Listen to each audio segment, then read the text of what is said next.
Welcome back to your local two-year advocate. And who is that? None other than your boy, Dukes Outdoor and Tech TV. So welcome back to the channel. Been away for a while, had some little hiccup and up and down.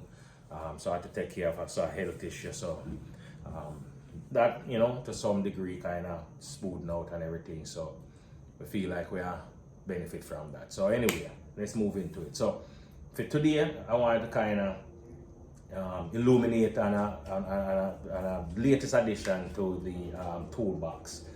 And this is the Smith & Wesson M&P Shield Plus Optic Ready. Look at the screen for a minute. You could see here, there's a few versions of it. So they actually characterize them as micro compact. So this is the one we're talking about right here. So you could see the price if you're interested in the price. One thing that I have to add is that, for the folks who don't live in New York, that kind of consider that most of the stuff them are limited, that I review, that is the hand that we are dealt. So it's not just trying to leave you guys out. It's just a fact that we're limited over here in New York. So I don't know if you understand. So we only can review what we can handle. All right. So that's just the case. So however, so this here is a nice little micro compact, not even a subcompact. So it's a little smaller. You can see some of the dimensions right here. The features, the weight is a little over a pound. The width is basically an inch if you round it up, and the height is about 4.5 inches if you round that too. So it's a pretty neat little firearm, and I think it fulfills its role in the concealed carry category, and let's go through that. Let's just walk through some of the things. So this here is a M&P Shield Plus. Now when you buy it, it does not come with the sights. The sights you have to add on, and we'll talk about that once we talk about accessories that we can add on to this firearm. So let's just walk through some of the things. Aesthetics wise, I really like it. I like the kind of dragon scale serrations on the back end. I like the fish scale one at the front here. You could do that. So it's a very nice firearm, aesthetically pleasing, aesthetically talking, right? And you could take a look at it yourself. Very compact, and get a lot of purchase when you grip it. So now, as far as the sights are concerned, they do have night sights, and they illuminate pretty well at night. So that just still would give you some good capability even without the optics, right? So it's pretty good sights, again, compared to some other firearms. Now the only thing I'd say as a con is if you look, you see how very small the night sights are. However, the front sight is very clear, right? So the weight is I guess, let me see, if I want to compare the weight, I can compare the weight to the SIG 360. I think it weigh a little bit more than the SIG 360, and we already know it's going to weigh less than the Glock, right? So pretty, in between, manageable weight, depending on what you dress. If you dress in sweats, this wouldn't be an issue to carry within the sweats, not that heavy, all right? Magazine, ironically, is a 10 round clip that actually carries 10 rounds for such a small and thin profile firearm. It's 9mm for those who might think, oh no, that has to be 380. No, it's a 9mm 10 rounds. Again, we limited to 10 rounds. You can buy extended clip if you're in other states and such forth. But one thing I didn't like when I got it was the I guess the plate on the bottom of the magazine. You could see here it doesn't have pinky extension. And one thing I would say, if you're going to purchase this firearm, I would recommend you get a pinky extension, because without the pinky extension you don't get such a good purchase on it. You see, with the pinky extension You kind of get that. Sorry, I didn't have the backup clip. I could show that to you, but I would recommend you get a pinky extension, because again, they're flat plate you get, and you could just imagine when the plate go here, you're basically losing the grip on your pinky. So I would recommend getting a pinky. So let's just go over what some of the unboxing of what this firearm comes with. This firearm basically comes with a rudimentary box, nothing fancy to brag about or write home about. You do get the congratulatory documentations. I guess some of these here are to register your firearm. Well, you register with the state, or probably register with Smith & Wesson, so you can take advantage of the warranty if you have any issues. Serial number, take care of that. Here's also a pretty good manual that's pretty detailed. Somewhat better than a lot of other manuals. It's pretty clean, concise, and the graphics are very clear. So I would say this is a pretty good manual. Well, rating the box, I'd say the box is a junk, but you have to understand, for them to be able to give you a price point on the firearm that they give, they have to cut back on something. And what appears that they cut back on in this case is a nice plastic case, like you'd get from, say, a Glock, or you could get from, say, a SIG or some other manufacturers. But again, you have to take into note that that's why the price point is what it is on this firearm compared to a Glock, or compared to, say, the SIG 365, right? So very simple, not a lot that comes in the box. I think there's a lock. You do get a nice pretty neon looking color lock. That is just pretty cool. Yeah, so not a lot that comes in the box. Now, this firearm here, I think it's probably targeting females and folks with small hands, because again, it's a nice texture on the grip. So look at the grip here, nice texture and all around. Now, one thing though, if you're carrying it on your body without a t-shirt in between, it can get somewhat aggressive on your stomach. It don't bother me that much, guys, not that bad. I need to remember, say, you have your firearm on you when you're carrying it, and that's a good way to remember when you feel it kind of get a little tad uncomfortable, you know, remember at times, say, yes, I do have it on. So, nice, as I said, compact little firearm here, right? 9mm. My pros are touch on a minute ago, probably just a little bit less texturing on this side here, probably down here. So when you touch your stomach, it doesn't cause such abrasion. But again, not a big deal. I pretty much can live with it. Now, I need a holster. Again, it's clear. But before I touch on the holster, let's just touch on something that I find really unique and that I really like, and that I think give this little bitty firearm here a great advantage over the other ones, and I'll show it to you. The Crimson Trace, easy to get. You can get these on Amazon. Is a really good red dot for this firearm. Actually, a perfect red dot. Very low profile. I have the Viper Vortex on another firearm, and I was under the impression, oh, this is the smallest optics. But the Crimson Trace here, to me, is one of the better, or if not best. I know it's kind of low budget, but again, we're not involved in I pay $600 and $500 fee. I prefer pay $100 or $30 for it and buy 10 and break 9, and before I buy one for $600. We're not crazy, we have kids to feed. So the Crimson Trace is not that bad as far as price concerned. I don't think you have much.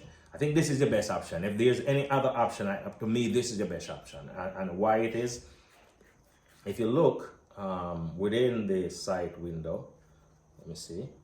I'm going to show you something. This little firearm here basically co-witnesses, let me see if I can see it, co-witnesses with the sight. Cool. Without doing anything, without putting on suppressor sights or anything, this thing here co-witnesses with the sight. The advantage of that is, I like the sights because my firearm that I carry, that I dedicated carries mostly iron sights, but I'm telling you, this year, as you drive out to your sites, you have no choice but to see a dot. You don't have to search for the dot. You don't have to look at it, look for it. You drive out, and once you drive out, the dot is right in front of you on your side. Once you're on your side, you drive out and put what you're looking on your side, the dot is right there. And a co-witness. Once you do it and put it all the way down, let's say you want to take precise shots, and again, it's also adjustable. It adjusts itself depending on the background lighting and such. The con about this is why it is so low profile, there's no switch to turn it off, right? So it's there on constantly all the time. I think there's actually wake up technology that allows, after a certain time you go to sleep, or it comes with this cap that they recommend that you keep on it most of the time to improve your battery life, which honestly, this most people that say, I don't know if it's a deal breaker for most people. For me, I don't even think about it. When I compare, when I can't think about how low profile this is, and you tell me, if I stick this in, right, it's hard to tell that I'm wearing it. It's so thin.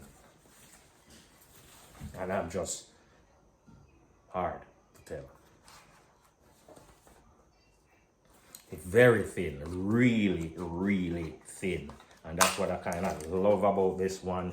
And again, as I always tell folks, any firearm you see within my toolkit have a mission. They're just not there just because, I have money to buy firearms just to put them down. It's either a mission if it depends on the clothing I'm wearing, which is, I like wearing my sweats because I'm like into soccer. Or, if you're wearing something like, formal dressing, you have a very low profile. Or if you just come down to just pretty much you're wearing just your shorts, like a box of shorts or something, you're left with this. So everyone have some sort of role in the kitty. Some have more advantage than the other, I'd say, because again, me and the trusty Glock. The Glock, to some degree is always my first choice, because when you grip the Glock feels like you're gripping the same grip as the Smith & Wesson. However, the Glock is a little thicker in profile. So what gives you the same almost exact grip with these two firearms is that this is actually somewhat wide. You see what I mean? So the width of this, between the width of this one, I know it's flat, and the thickness of this, almost give it almost like it's the same grip to me anyway. This is thicker, but I like the grip on this one. Now, as far as the comparing, keep up with the comparing, as far as the 365 is concerned, 365 is a lot lower profile, and that's one of the cons. If you want to find pros and cons to these things, you can look into that, the profile, how high. So that's why I said, depending on which clothes you wear, you might choose one over the other. You see what I mean? So there's a lot more real estate on the Smith & Wesson as compared to the P365 SIG. However, compared to the Glock, you could see even to the Glock, without the red dot, they're about the same thickness. So again, just adding to the whole adage that each one have its role in the toolbox. If it's not for a certain tactical mission plan, or we're going hunting, we're going target shooting, you have to, you're wearing a sweat bottom, you're wearing a shorts. All these you have to take into consideration and use these like a clothes for just, have the best advantage with stay concealed, that's part of the law. Now, what touch on my thing, I know say I always have to touch on my, no, I didn't even touch on the trigger. I really love the trigger. The irony is the Glock, the shields before this used to have a spongy trigger like the P365, real spongy, but it was crisp but spongy. Most people didn't like it. However, this one here feels like the Glock had a baby, and the baby is on steroid as far as the trigger is concerned. So this basically have a Glock-like trigger with your safety here and this little one, and then your main trigger at the back. But man, this one is crisp, very crisp. You see, one, two, just slam up against a wall, and as you put force on it, it don't move, and then bang. There's no sponginess going back and forth. So let's do that again. All right, let's see the reset. How far to get the reset? Very close reset. Bam. So very nice trigger. I think of all between these subcompact and micro subcompact firearm here, I think I like the trigger and the Smith & Wesson most, to be honest with you. I like the trigger and that most. Now moving on, we're going to touch on the holster. As I said, you know, I always have to make a holster for my firearm. Again, that's part of the law, and that's common sense if you have a holster. So this is my new holster that I developed, designed recently. Can't drop out of the fillet. Come out fast. Right in, out fast. Can't drop out. Even if you fling it, it not drop out. So that will tell us so now hold on. If you're not coming by and reaching out and getting yourself a good holster, but can't tell you everything.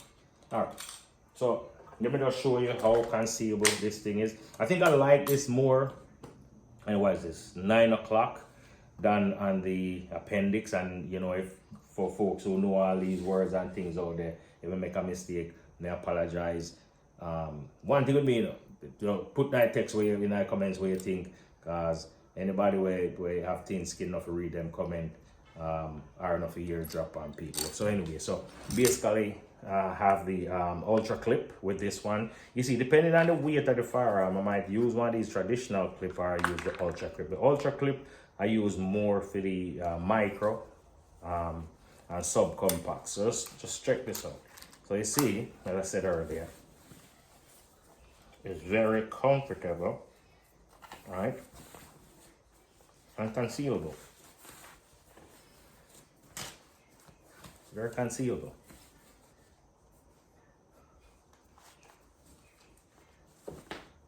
Very concealable. I say most of my clothes them is tight fitted. Very concealable. So again, it have its specific role within the toolbox. So right now it earn its place, let's just say, within the toolbox, and it is among the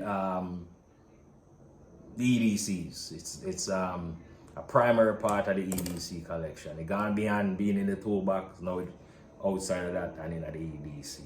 Alright, so again, thanks to you guys watching this, and appreciate it. And if you have any questions, I want any help with you to apply for your New York City or New York State permit, reach out to me, and more than happy to assist, because again, we need them type of assistance in our community, because we have a negative exposure to firearm, and so we develop an inhibition for firearm, when what we should do is our solidarity, and then realize you know, we're part of that, and that's part of the culture. So that's why we're here. So peace. The next time, stay safe, and one love, respect.